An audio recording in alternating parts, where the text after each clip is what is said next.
block. You know Hi. what I'm saying? You are currently being recorded. You might know me as WillBone or Goodfella. I'm from Bakersfield, California. Been born and raised out in this motherfucker. A little history on myself. I started doing time when I was like 9 years old. Went to KYF, Current Youth Facility. I did 8 months, my first bid. Since then, I've been in and out of prison. Group homes, foster homes. Can you speak up a little bit? California Youth Authority, YA number 62898. If you was there, you know. I joined the gang when I was like 12. No. Before we jump into all that and stuff, man, well, what elementary schools did you go to up in Bakersfield? Oh, okay. So I went to Bakersfield and got kicked out. I went to Poly and got kicked out. What you was getting kicked out for? You was gang banging at the time, Nah, fighting and stuff? I was just disruptive. I was a bad child, you know, just disruptive. Really smart in school, but just didn't Can you speak up a little bit? Really smart in school, but I just didn't like the structure. So, yeah. Who was you running with back then in elementary and all that stuff, and at Pauley and all that? You know what? I can remember a few people that was there. My brother was there with me in Poly, and I remember Cliff being there, Aurora, Ben. I can't really remember too many people from back there, man. PCP's a hell of a drug, bro. I smoke PCP every day. All right. I'm not saying like I mean it. So you say you start getting in trouble at 9 years old and stuff. What you get in trouble for the first time? Assault. A blanket party, man. I did a blanket party on this dude that was snitching in Jameson Children's Center. And we threw a blanket party on him. Tell the people what's a blanket party. We throw the blanket over him and beat him up so they can't tell who did it. You know what I'm saying? So we threw the blanket over the dude and beat him up. And then he went and told, and everybody told on me. So I ain't like, you know what I mean? You are currently being recorded. You know? And you went to juvenile hall then. Who was you in juvenile hall with back then? What year was this? Like 80, maybe 86. Around 86? Mm-hmm. So what year did you join the gang, and what made you join the gang? So when I was in juvenile hall, you know, a lot of the homies used to come through. Can you speak up? I say when I was in juvenile hall, a lot of the homies used to come through, you know. Homies as in who? Who's some of those cats back then? Jeff, Jazzy, you know what I'm saying? My nigga Jazz used to come through there. AK Dre. Going back. I got shot. That was a violation. When you got shot, you got a violation? Yeah. For getting shot? Yeah, for getting shot. That was some bullshit. But yeah, that's just the way it go back then. I tried to run from the hospital and all that shit, but they found out about it. Anyway. Who was some of them dudes you fought up in YA up on that little bid right there? In YA? Yeah. Who was up in there fighting? Okay, so in YA, man, I'm counting 47 fights. You have 47 fights in YA? These are head ups. These are not you know, jumping in with the homie or none of that shit. These are head ups. It's more, but these are the ones I'm counting. Because these are the people, these were the niggas that was reputable in my age bracket, in my size bracket, that, you know, nigga, we had to get down, you know? Who was some of those dudes? Insane from Photos. Kamasi, that's my nigga. Zigzag from Anthus. Black Bone from 11 Deuce Broadway in Stockton. Man, Rose from 6-0, and they got hands. Rose, nigga, that nigga was crippin'. I mean, so many niggas from Fresno. I mean, just, man, the list, it's a long list, bro. You know what I'm saying? I was in there for a long time. But I want to say shout out to one nigga, though, bro, on some real shit. This nigga Pablo Steve, bro. Pablo Steve, nigga, came to Hawaii when he was like 12. He already had 2 mercs under his belt. You feel me? And he was on his shit. And that nigga was about this big, and he was tripping. Hi, you are currently being recorded. To be a blood back then, bro, you really had to be a blood. You don't get it free like you get it today. You know what I'm saying? Some niggas had to earn that shit. So yeah, after YA, man, I got out of YA and went straight to prison. And I was in and out of prison. Shit. Since then. So how many times you been to YA? How many YAs I've been to? Yeah, how many terms in YA have you done? 3. You did 3 terms? Mm-hmm. So how old was you when you did the second term? The second term was from I think from 18 to 20. Got out, got a violation and then maxed out. Went to Ventura, tore that motherfucker up on the way out. I'm maxing out, I don't care. Turned 21, they had to let me go. Sent me to the prison. From prison, when I got So out you of been to prison. Nellis and all that stuff? No, I went to OH. You can either go to OH or you can go to Nellis back then. One was up north, one was down south. And they was all for like all the younger kids, like 12 to 16-ish. 16 is kind of, you know what I mean? After 16, you start going to Preston and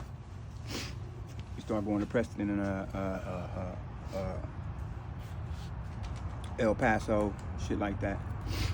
You know, I went from OH to Paso, from Paso to Ventura, from Ventura to Chad, from Chad back to Ventura, and maxed out. That was my max out. Oh, and YTS, G&H. I was only there for like a week.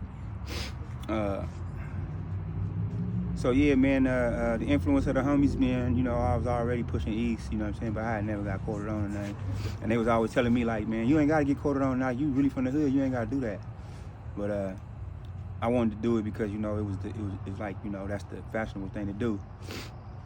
I had a homie that taught me how to break dance, man. Stay down the street from Oh, me. you used to be pop locking? Yeah, man, the homie Chuck, rest in peace, man, taught me how to break dance, bro. I used to go down to his house and he was, you Hi. know, You are currently know. being So recorded. that's when So- you start being Gangbang. a part of Mid City when I it was start- still when a I- breakdancing clique? When I seen the nigga who taught me how to break dance, Chuck, rest in peace,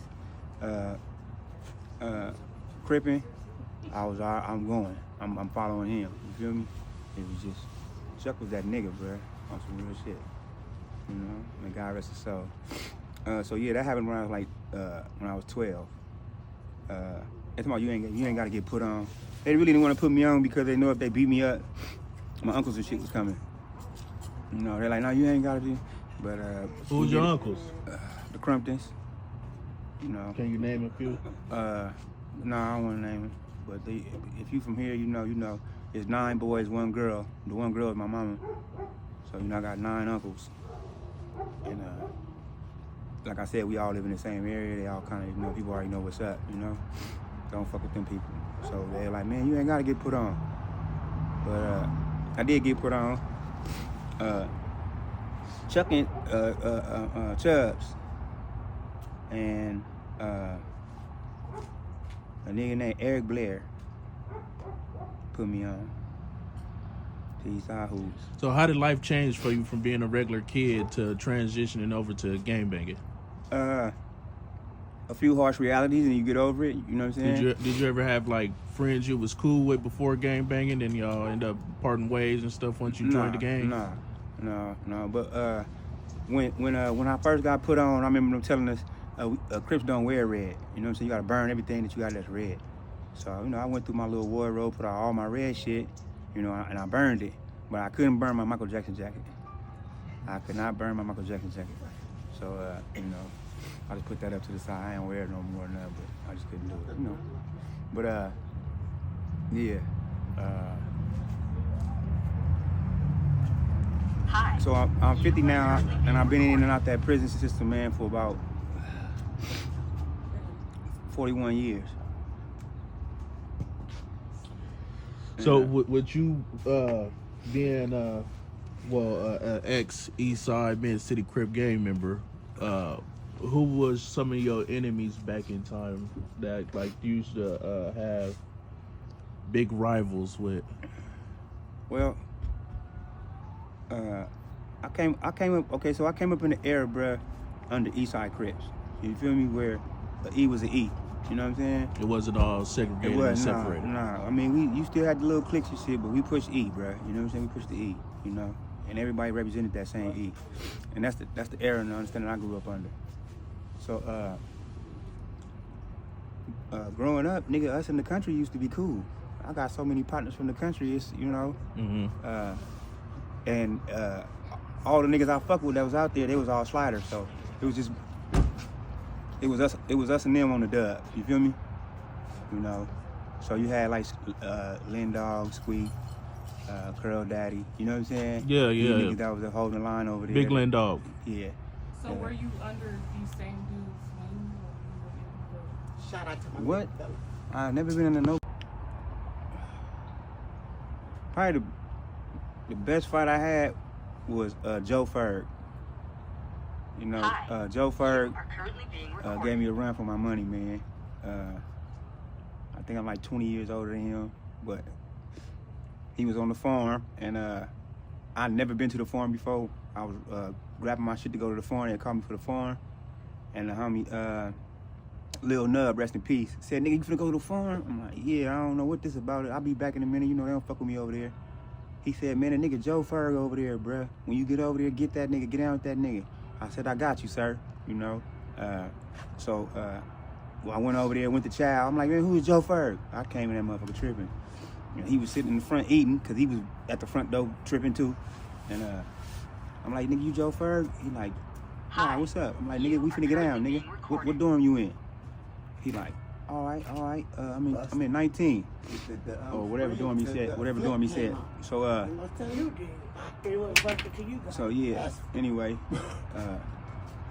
on the first unlock, man, I go to the nigga dorm, and him and Critter come over, and I get down with Joe Ferg. Which Critter would that be? Big Critter? Big Critter. And Critter got down with one of the homies. I forgot who it was. And me and Joe Ferg got down. Well, yeah, man, that ended up being a mutual respect. I got love for that nigga, bro, Joe Ferg. We did some more time in Bakersfield and all type of other shit. He keep telling me, man, I just want to do it one more time, man. I think I could have did better. But that nigga slammed the shit out of my ass. I put a bunch of hands in his face, though. But, yeah, man, I really ain't trying to glorify gangbanging, bro, to be honest, you know what I'm saying? No, it's nothing to glorify. I get that, you know, it's just a stage in life that a nigga went through. It took me a long time to outgrow some of that shit, and you know, some of the shit that I picked up along the way, I've been having a hard time outgrowing that. You know, they told us about death or prison. You know what I mean? Signing up as a Crip, and nigga, we can do that. I could sign up for death or prison. I can honor that, but they didn't tell me about being a dope fiend. You know, is death, prison, or a dope fiend? And I would have still signed up every day. I don't give a fuck, but I would just be more conscious about what habits I picked up along the way, man. You know, because when you make it out of the storm, nigga, it's still, some deep shit going on, you know. But So if you could rewind time, you'll go back and do it all over again? man, listen, man, I'm content with the person I am today. So everything I've been through makes me the person I am today. I believe I'm headed in the right direction. You know what I'm saying? God got me, and I'm gonna walk with that. So how old was you when you did your first prison term? My first 21. And what you go to the pen for? A robbery. Strong arm robbery? It was a robbery, then it got dropped down to a burglary. And it's some bullshit, but it's good. My brother told me don't do it, I should have listened, you know what I mean? But we was trying to go get these pounds of weed and shit. I'm fresh out, I need it, you know what I mean? And I just went too far too fast. But anyway. How long you do off that? And what's some of the places that you went to your first prison term? Hi. My You first are prison currently term, being recorded. I went to Wasco. I went to Jamestown. Now this is Jamestown in It's before 50-50. 90. Yeah, what's way? It's 97, bro. Jamestown is gangbang central. Cause in the dorms and dorms in Jamestown ain't no police, bro. The police come through this motherfucker, man, maybe every 2 hours or so. You know what I mean? It's all that tough talking and all that shit, nigga. Ain't no police around here, nigga. Move these bunks and let's get it going. You know what I mean? So it had a different element than some of that other shit. But my first time in Jamestown, I started off on the 1 yard. I went to Wasco. I went to Jamestown. Now this is Jamestown in It's before 50-50. 90. Yeah, what's way? It's 97, bro. Jamestown is gangbang central. Cause in the dorms and dorms in Jamestown ain't no police, bro. The police come through this motherfucker, man, maybe every 2 hours or so. You know what I mean? So all that tough talking and all that shit, nigga, ain't no police around here, nigga. Move these bunks and let's get it going. You know what I mean? So it had a different element than some of that other shit. But my first time in Jamestown, I started off on the 1 yard. I got in a ride with the Bloods. That was my second ride in the prison. What the ride happened over? Some niggas from East Coast and another Damu niggas was tripping with each other. You feel me? And it just went, you know. And then I'm a YA baby, so I push up to the front of the line like, nigga, what's happening? And then nigga like, nigga, what you? Let's get it, you know, let's go. And so you kicked the ride off? You used to do what? No, because I ain't gonna say I kicked it off because on the side of me, I seen somebody else already skirmishing. Like they was already, you know what I mean? So I don't think I was the first one, but I'm initiating it, niggas going with me, you feel me? Hi. But You are currently being recorded. so then I went to the 2 yard. 2 yard, let me see, I think we got a ride with the Mexicans over a handball. So I went to the 3 yard, and that's where I spent most of my time on that 3 yard, Tuolumne yard. You know, at the time I got extensive gang file and all that shit, and cause they know who coming out of YA and all that shit, the trouble starters and all that shit. So, but who was on the yard with you from Bakersfield back then? Me, Chubbs, Big Time from Clifton. There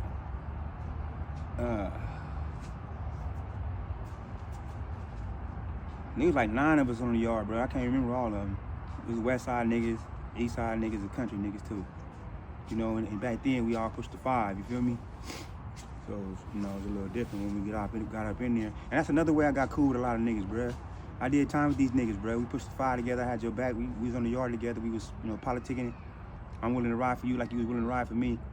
I can't come out to the streets, bro, and be fake on you or be, you know what I'm saying? You know, if we build something like that, niggas built, bro. I ain't finna come out here and be like, oh, nigga.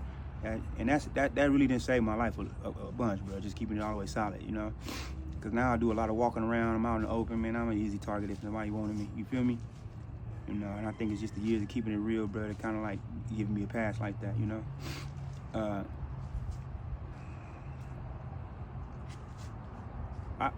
I don't know what the extent of this interview is really for, but I do want to say, all right, on some gangbanging tip, man, shout out to my niggas from the West Side, bro. And I said that because them niggas was beefing with the whole town. They was beefing with the West Side Bloods, they was beefing with the East Side, they was beefing with us, and they was beefing with the country. And them niggas was hella little, bro. Hi. Hella You little. are currently being recorded. As like, we mean like they as a didn't- hood? Yeah, they didn't. I mean, It was only a there wasn't select that a many few, of them. There wasn't that many of them. but they was riding. But they was holding it down. They was holding it down. So you know, especially when they changed the rag from to the Turk rag from CK. You know, them niggas started saying CK BK. Nigga like what? You know, that was unheard of. But man, I mean, just the town had some trendsetters, man, for real shit, man.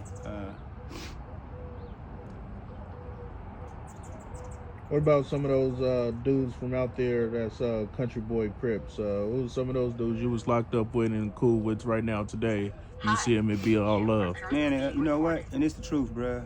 Most of the niggas I bump into and we have a conversation, it be a mutual respect. You know what I'm saying? The niggas out there on their shit, bruh. You feel me? And I give credit to that. I mean, that's just banging. And, you know, as a member, I say to them, no, you niggas on their shit. My niggas is old school niggas, bruh. You know, from the 80s. You know what I'm saying? Craig. I don't even want to start naming names, but you know, they know. You know. So you know how back in the day when the East Side and country was cool and everybody used to kick it up on the road and stuff. When that beef started happening and they started getting into it, did that end up separating you from some of the dudes you was cool with? No, because at first, man. All right, so let me say this, man, and I think it's important that niggas to know that beef, nigga, that we've been killing each other over is over a bitch. You know what I'm saying? This nigga Danny Cannon and Capone was beefing over the bitch Keisha, bruh. And that's how all that bullshit started. And when it first started, it wasn't the whole East Side and the whole country. It was the Watson Lotus niggas that was under Danny Cannon, and then it was Capone and us that follow Capone. You know what I'm saying? And it was just those two cliques. You know what I'm saying? Going at it. So when I would see a nigga from the deep or somewhere else, they'd tell like, man, I ain't in that shit, and I would respect that. Like, hey, nigga, get off the streets, bro. You know what I'm saying? Or you know, but what happened was, you know, like anything, man. Niggas ain't keeping this shit real. Niggas supposed to be going over here to bust over here, but go bust over there. You know what I'm saying? Like, oh, I seen a country nigga, so I just bust. Like, and I'm telling niggas, like, nigga, you niggas is stirring up a wasp nest. There was certain few niggas that wasn't home yet, nigga. And when they came home, oh my God. Hi. You are But yeah, man, currently being recorded. I'm sad to say though, man, I was one of the first rounds of people going over there, agitating them people. But boy, I'm telling you, it was fun. It was different, bro. You could have your name out there. You feel me? So it's no respectable names out there that you salute to. Few of the cats out there that's got some respectable names that you got respect for and salute to. I respect a country boy crib, a neighborhood country boy crib, nigga. I really respect. If you know what I'm saying, because with that comes a guideline and the structure that you know what I'm saying. I respect. But as a name, shit, man, I'm trying not to do that, bro. You know what I mean? Because I don't want to leave nobody out, bro. You know, if I fuck with you, you know I fuck with you. Had I known that, you know, this shit would end up taking so many lives and so many people would have been up, you know what I'm saying? So many mothers would have been displaced and all that over this shit. I would have never got involved with that shit. Then you do some time with AC Cannon. Yep, me and AC was on wire together. AC my boy, man. Yeah, I was with AC up in the pen. Hey, every time when AC see me, he give me $5 or something, let me know, you know what I mean? You know, it ain't much, but it's just saying, like, you know, I see you, my nigga, you know, here you go. But yeah, if I gotta say anything to the youth, man, experience life. No, before we get there, we're getting there soon. But before we get there, how did you get to this situation where you're at right now, like living out on the streets and? Well, basically, man, you know what I'm saying. After I kind of seemed like when I was about 35, 37, man, I kind of tapped out as high as you can go in the gang world, bro. I'm like, you know, and there wasn't nothing else to do. Though I could see that I already got 2 strikes, man. If I stay doing this shit, I'm gonna end up struck out. Hi. You are currently being So I just told motherfuckers like, man, I'm done, and now I'm finna go enjoy my retirement, getting high. You know, ain't nobody had nothing to say about that because shit, nigga, I had gave nigga over 30 years of service. You know what I'm saying? Faithful service. You know, if that's what that nigga want to do with his shit, then that's, you know. So I wouldn't take it to the neighborhood. I wouldn't go to my fellas with that shit. You know what I mean? I, you know, found little tuck spots to go get high in. So, what's your message to the youth and to the kids from everything you've been through as a kid to adult? What's some of the stuff that you would tell them No, this is one thing I would tell them. Experience life. Go through your bumps and bruises. But don't use drugs to numb the pain. You know what I'm saying? If you got a consequence coming from something you did, bruh, accept that. Clean and sober. Don't use drugs as a crutch. Because even though you might get past that problem when it's all said and done, you'll have a drug addiction that you just can't help. Every time you want to get, it's just. So that's my encouragement. My encouragement to the youth is live life to the fullest, but be willing to accept your consequences and do not use drugs as a crutch. You know what I mean? To get you through the time. And I think you'll be all right.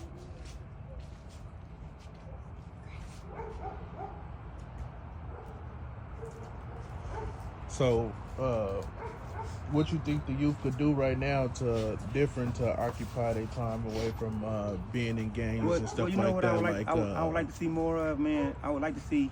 Go water for you. Oh, thank you, sir. I would like to see more entrepreneurial shit, man, out of the youth, bruh. You know, niggas get money and spend it on fashion.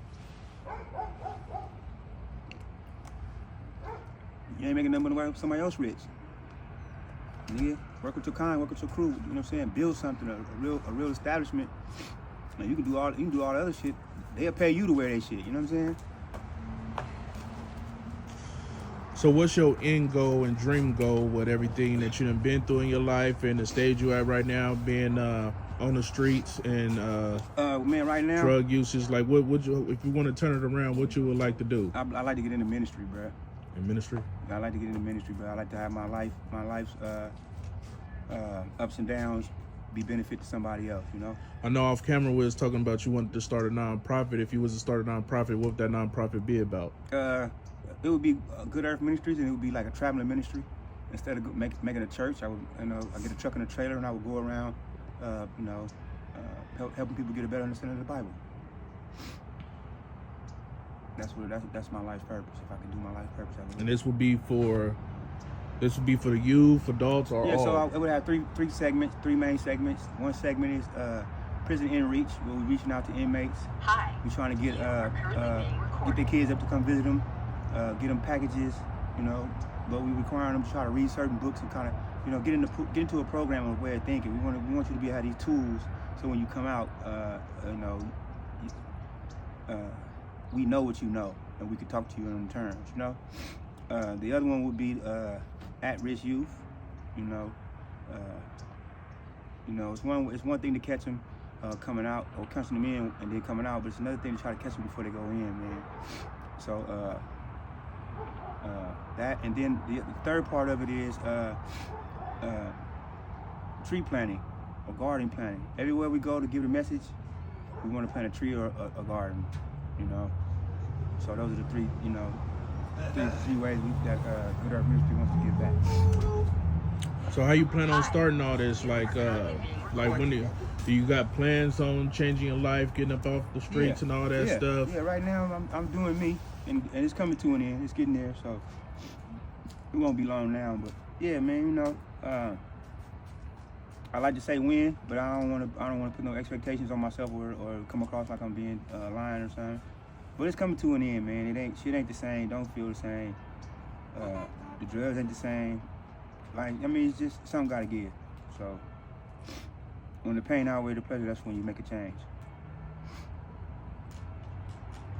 Yeah. You got anything else you want to say before we close it out? Hey, shout out to all my solids, man. I don't give a fuck where you from. You know what I'm saying? Or none of the above. A solid nigga's a solid nigga, man. I ain't talking about a real nigga. Like, real niggas come with diamond does. I'm talking about a solid. You know what I mean? And shout out to all those, man.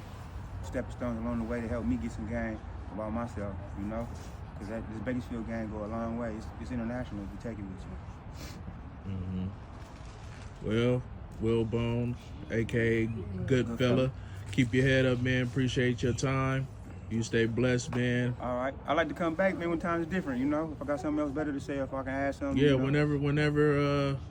whenever come across your mind, just hit me, man. We can put it back on camera because the world gonna see this, you know what I mean? And you could each one teach one, and you could reach out and touch somebody with your story and help somebody out, you know what I mean? I would love that, man. I would love that. That would be a blessing, man. Whether it's somebody right here up in Bakersfield, California, somebody up in New York, you know what I mean?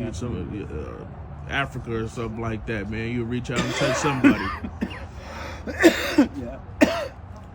So yeah, man, self-made champ, Willie Knox, aka WillBone interview. Stay tuned for part 2.